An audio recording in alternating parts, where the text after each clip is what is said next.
I'm curious at what point Capcom's partnership with TheSphereHunter is going to implode because, as we all know, this man is a former porn star that is a really creepy individual who tries to pass himself off as an innocent gaming YouTube channel.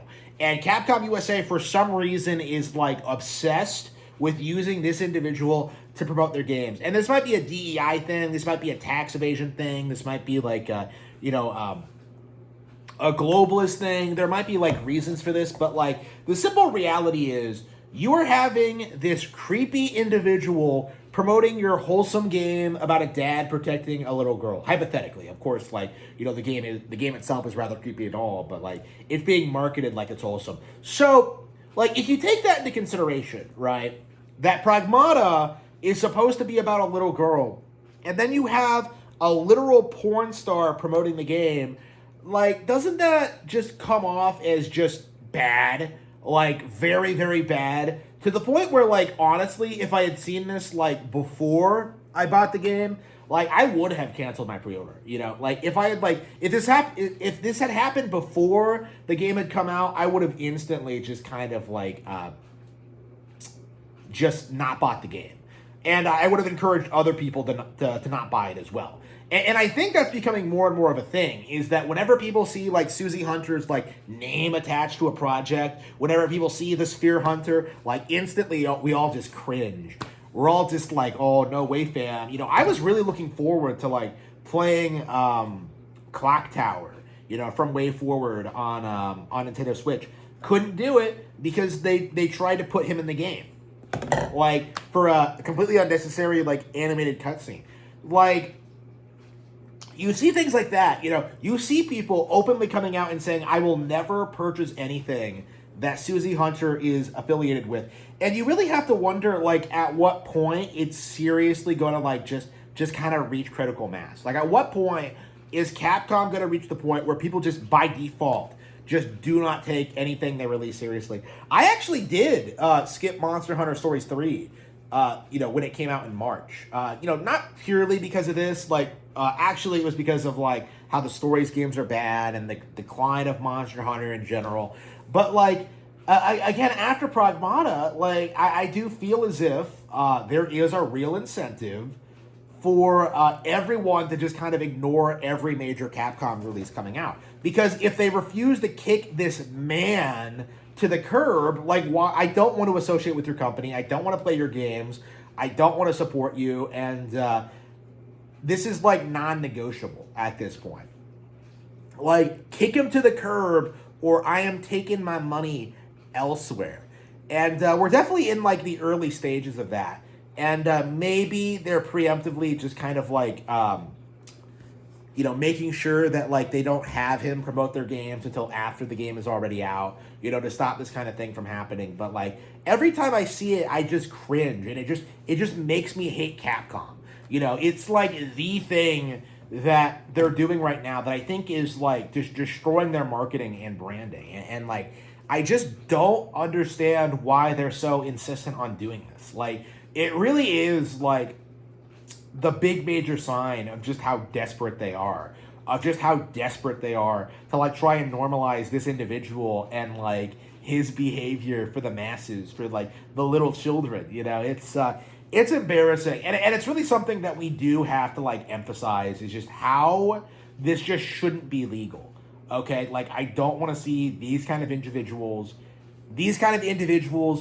promoting video games. It's just disgusting and completely puts me off of it. So, going forward, what can we do? Like, what can we do about this situation? Well, first of all, like, don't buy Pragmata. Don't talk about it. Like, if anyone brings it up, just talk about TheSphereHunter and how you don't support him.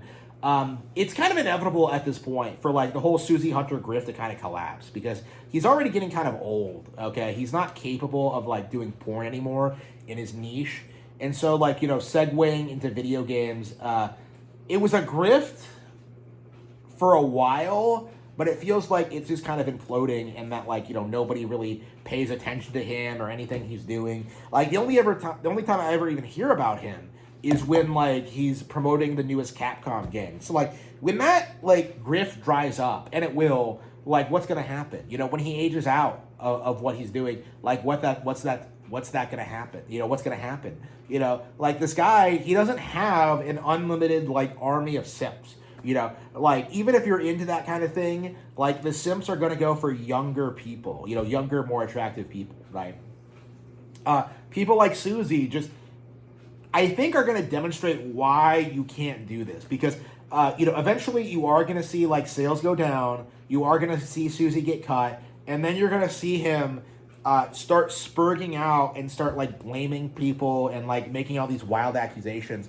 Like the crash out is going to be legendary, like when it does happen, and I'm eagerly awaiting it and have been for years. But like again, we're gonna like again, this is someone who like, you know, had all the opportunity to like, you know, get the $40,000 like gender reassignment surgery. We're talking about someone who's like you know, had all this industry backing, all this support to make this transition from porn to video game coverage, and this is the end result of it, where like nobody really watches his content and nobody really cares. And like whenever he comes up, we just kind of laugh at him because of his background and all the things he's said and done over the years.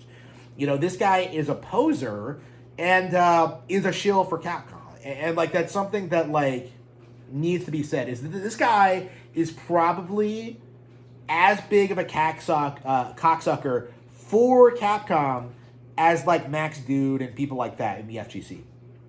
Like, again, it just feels like Capcom put all this effort to try and legitimize this individual, you know, has all these live streams featuring him, tries to put him front and center in their marketing online, and it's like, eventually it is entirely going to implode. Eventually, people are going to hate this troon, they're going to hate everything he stands for, they're going to hate everyone who enables him, and it's going to be like this very big, just happening. Okay, it's gonna be great. Like again, we're kind of well past the point where like anybody takes these people seriously or respects them. So hopefully very soon we'll see like the entire grift collapse. But I don't know what it's gonna look like. I don't know when it's gonna happen. But it is going to happen at some point, and it is gonna be glorious. I will very eagerly await the day. But it's not enough for Susie Hunter to suffer. That's the reality of it. It's not enough for the SphereHunter channel to die. Capcom needs to go with it, because I am sick and tired of people like banging on about Capcom's redemption arc and how every game they put out is a masterpiece. Capcom fucking sucks, and it is high time that we as fans really start coming out and acknowledging that this company is a complete and total joke.